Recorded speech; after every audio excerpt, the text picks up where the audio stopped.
Listen to that.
Now, this wood stove, look at all these, this is cool.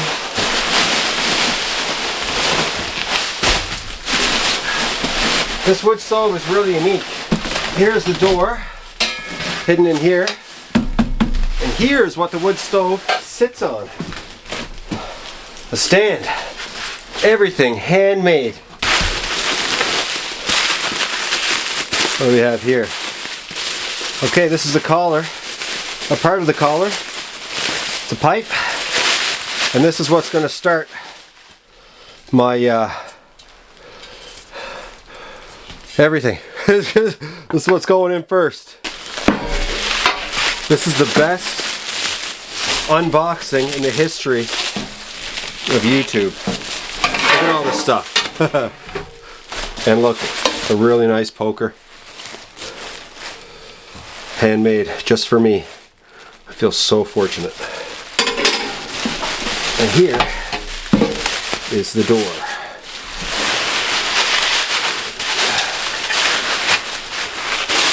Look at that. That is just solid iron. Look at how thick that is. Hey? Crazy. There's no messing around with this stove. This thing showed up at my doorstep about 2 hours ago, and it was like Christmas. I thought I wasn't going to get it till next week, and it showed up, and I said, man, I am going to the tent. I did not feel like coming to the tent today. And when that package showed up, this beautiful stove, handmade just for me, I said, I am going. So I got to get a couple things out of the way. Gasket. I don't have a gasket on it. I was just too excited. So I spoke with Jerry, the guy who built the stove for me, and he said it's going to be pretty much airtight without the gasket right now, the way he's designed it. He does suggest putting on a gasket, of course, and bricks, which I have. I've brought bricks. I'm going to line the stove with bricks. So the gasket situation is going to be this. I'm going to put it on this summer. I'm going to come out here this summer and I'll put the gasket on a nice warm day. Also, no paint. This thing needs to be painted.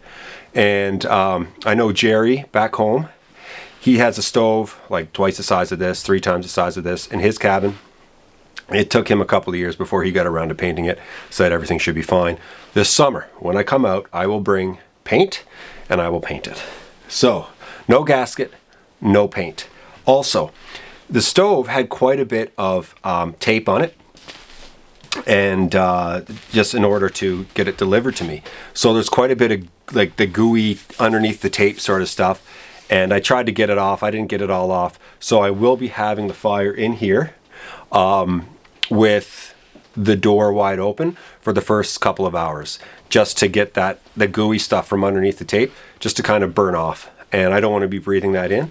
I'm just really excited. I can't wait to get wood in this thing and to use it. One of the things that really makes the stove unique is this stand. And there's a big reason why we use the stand. Shipping purposes. So in order to ship this out here, from all the way from Labrador, we're talking 7,000 kilometer journey across Canada, pretty much straight across Canada. We had to think of ways to be able to ship this. And so Jerry created this, this stand that the stove slides into, and once it's in there, it's not going to go anywhere. And this is designed perfectly for this stove, obviously. Now, if we were to put the stand on and have the door on and have this little tray on, the stove would have exceeded 150 pounds. And once you exceed 150 pounds, shipping it is a whole heck of a lot more difficult. So Jerry broke it down. He made the stand separately. He was able to design it so the door would come off, and obviously the little tray that sticks out of the side of the stove, that comes off too. So two different packages, as you saw. One was the stove and one was the box of all of the stuff. The stove weighs like 145 pounds, so right under the 150 mark. And all of these, the door, everything else together, you're looking at another 20 pounds. So it exceeds the shipping requirements. So he went with this. And to be honest, it makes it really easy to carry this around, the stove. Yes, the stove is super heavy, but as you can see, I am able to lift it and I am able to carry it around. In fact, this is probably 50 pounds heavier than my barrel stove, but it's easier to move around because of its size.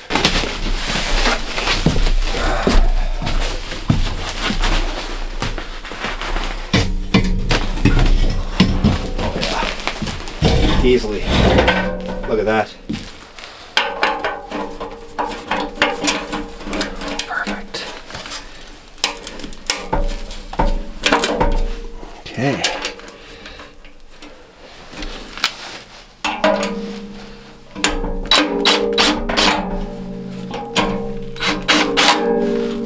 Perfect.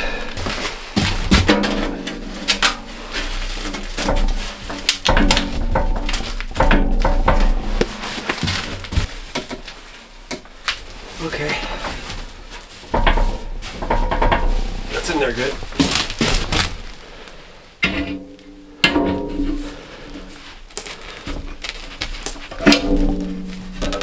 Oh, that's so nice and tight. Oh yeah, let's...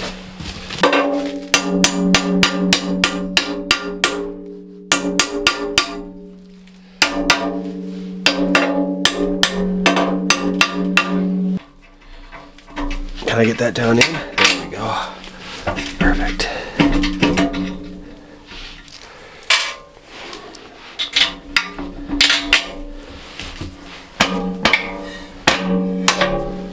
Oh, that is deadly.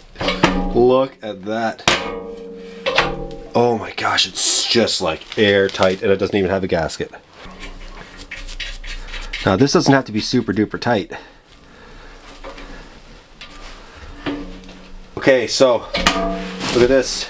It's got like a little ridge there to keep the handle from going crazy. Oh my gosh, it's just so solid. Now, the builder of this stove, Jerry Dyson, back home in Labrador, told me that his draft system is going to be tight at first. So the more I slide it back and forth, it'll loosen up. And he's even made it in a way that I can pull open the door that holds in the slider in order to loosen it up if I need to. There we go. There we go. I asked Jerry to make it so that the door would fold the whole way open, so that way I can get a good view of the fire. As you guys can see, I have bricks in here along the back and on the bottom as well. And this will help keep the stove hotter longer, and it will also protect the bottom of the stove and a bit of the sides. This summer I may go up a bit higher. I just didn't have enough bricks. It's happening. The moment I've been waiting for.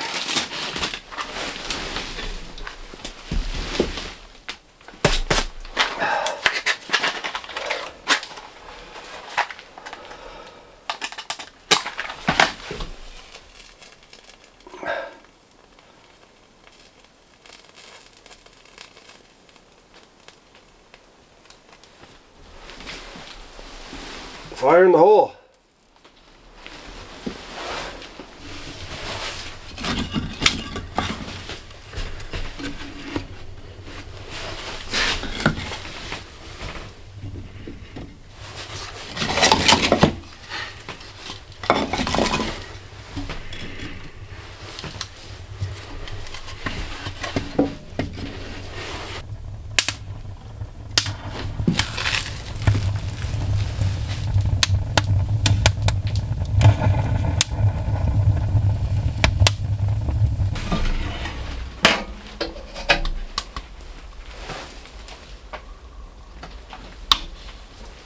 Oh yeah. I do believe this stove will take longer to warm up than my previous stoves, just because of how thick it is and because of all the bricks that I put in there.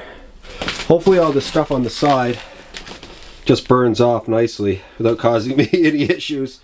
I'm going to keep the door open. That's all that goo left over from the tape.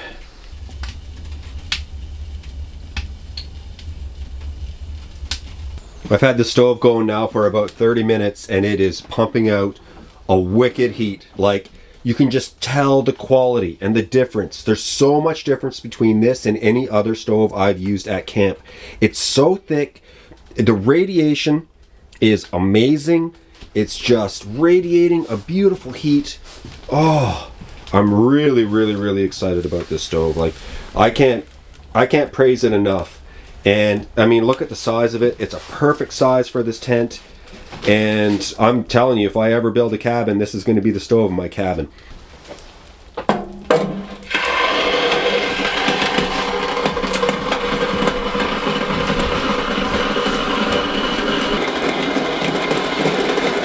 I have never once heard my little pot take off like that, I'm telling you.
the stove is giving off so much heat and there's barely anything left in it because of how thick this is.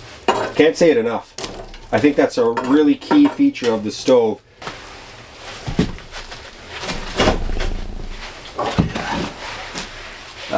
That's gonna take off like lightning.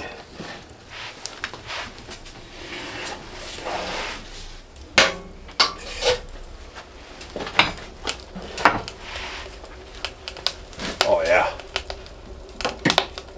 Listen to that. Oh man. Listen to that.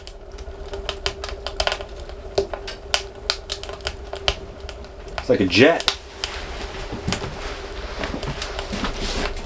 So this stove means a lot to me, and if you're just like I'm sitting next to it because I want to sit next to it while I tell you a little bit about it, even though it's about 1,000,000 degrees and I'm gonna melt here, but I just want to do it this way. So it comes from Jerry, and that's my mother's boyfriend. They've been together for a long time. He's kind of like a second dad to me, and my mom and Jerry got together a couple of years after my dad passed away. And so he's been teaching me a lot about the outdoor life, and he really wanted to make this for me, and it wasn't cheap for me to ship this across the country, I can tell you that. And it was like a team effort to get this thing over here, all the way from Labrador to the Northwest Territories. When you come from a small community and you make friends along the way, it's hard to describe. Like, I'm so lucky that I grew up in Labrador and I made strong connections with people. And so I've got, a friend, Rob Cooper back home. He owns Minipee Outfitters. He's into the shipping business and he helped me out a lot. Like, I gave Rob a call and said, look, Rob, I've got this stove. How do I get it to Yellowknife? And he said, all right, send me the dimensions, the weight, all that sort of stuff. And we started communicating back and forth.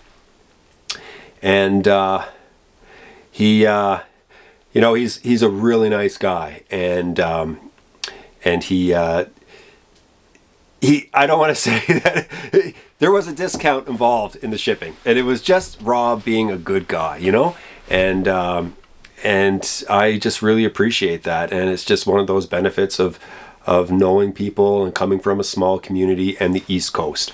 And he's just a really good guy, and he wanted to help out. So I really want to thank Rob for that. And also Dan Bursey, who you see here in this picture. Dan is standing next to Jerry. Jerry's the guy on the right. Dan is the guy on the left.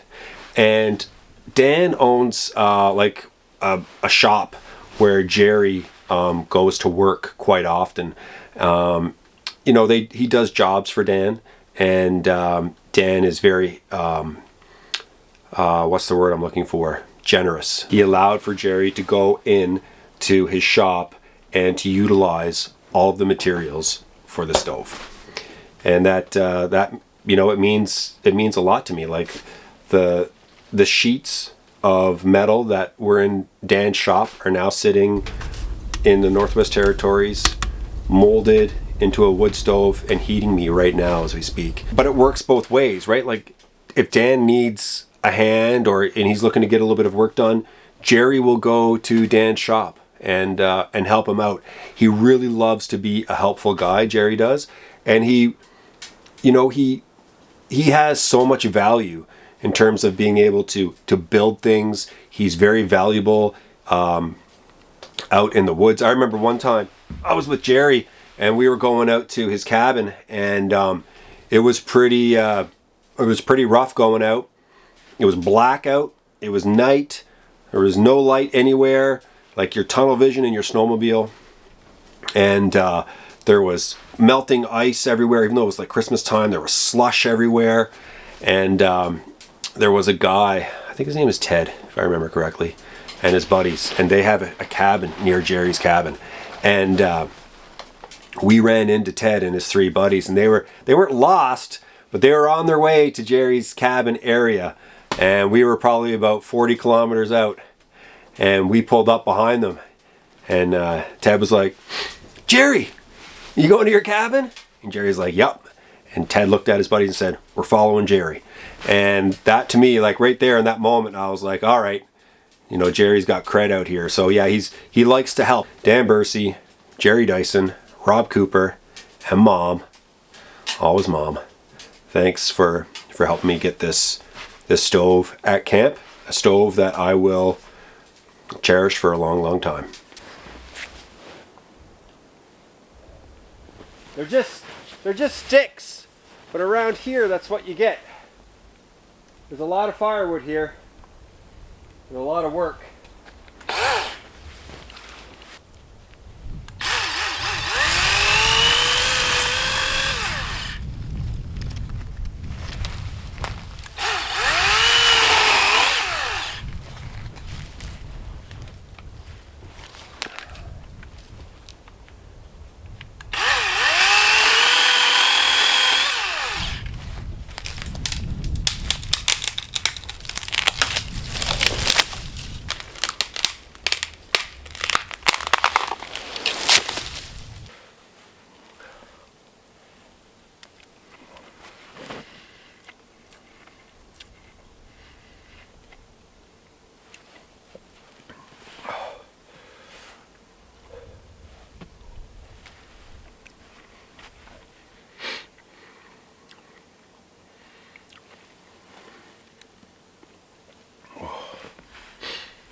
Look at that, 90 degrees Fahrenheit, like 35 degrees Celsius.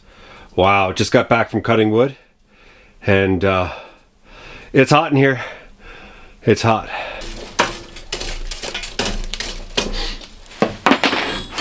Now these guys here, watch this. This just takes off when it lights. A little bit messy.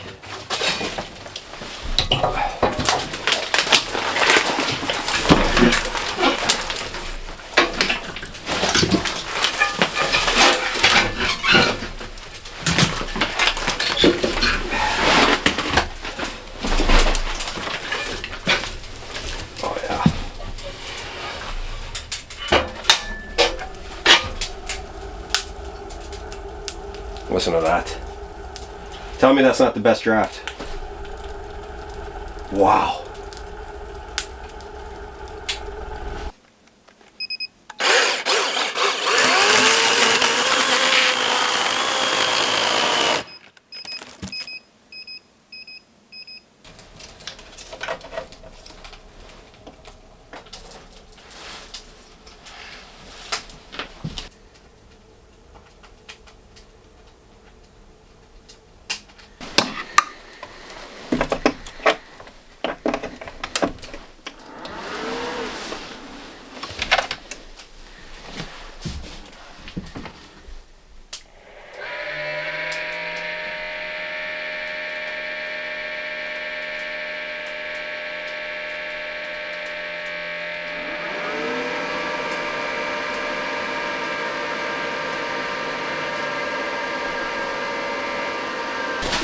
So I really wanted to show you guys this beautiful parka that I have.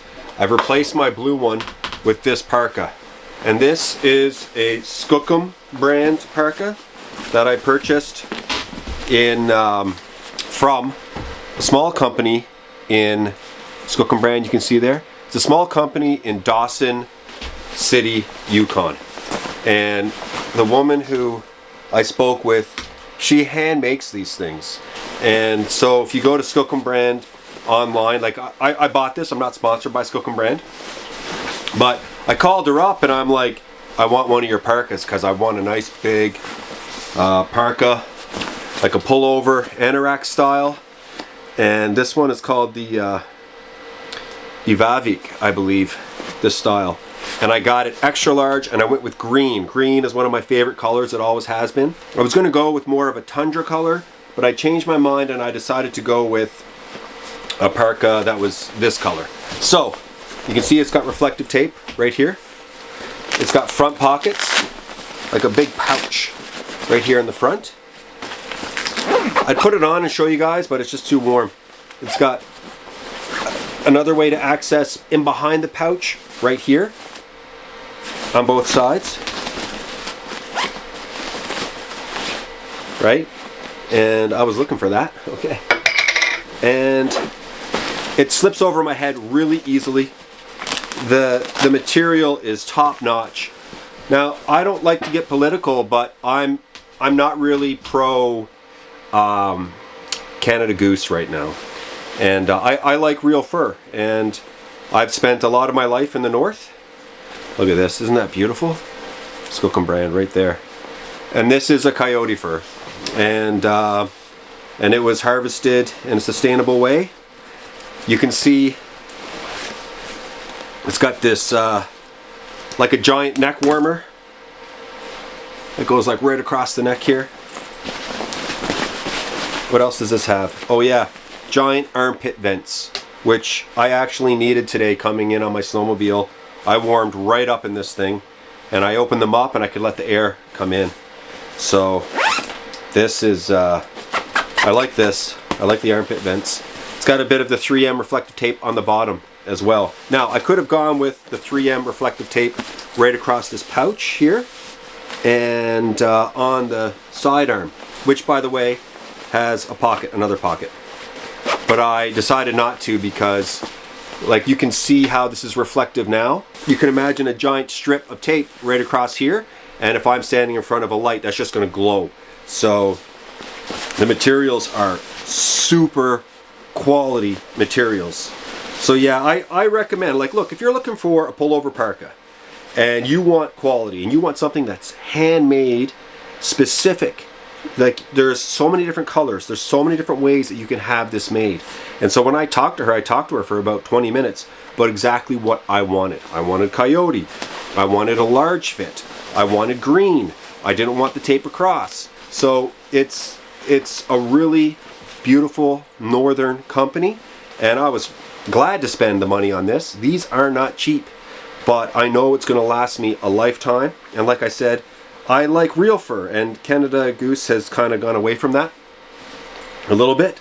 And I've had my fair share of Canada Gooses anyway in my life living up north, and it was time for me to go to something different and not mass made, and you know, made by a small shop in a small community in northern Canada, made by hand, stitched by a woman in Dawson City. So I'm really happy that I have this, and this is what you'll see me wearing from now on.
Okay, well that's it for this video.